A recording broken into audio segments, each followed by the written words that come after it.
我们今天说一下 L1车型电机异响的排查指引。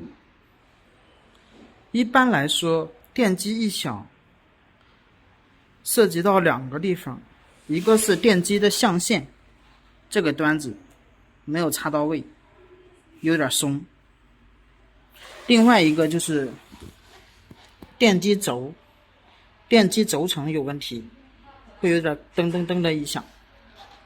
当然还有涉及到一个是蹭碟的异响，我们蹭碟的异响一会儿大门说，这里不再说。那我们在排查电机异响的时候，先确认一下这个端子有没有插到位。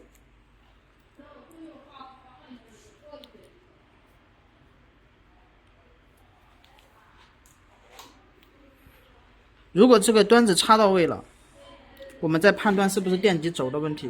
如果是电机轴的问题，那就直接按电机更坏的去更换电机就好。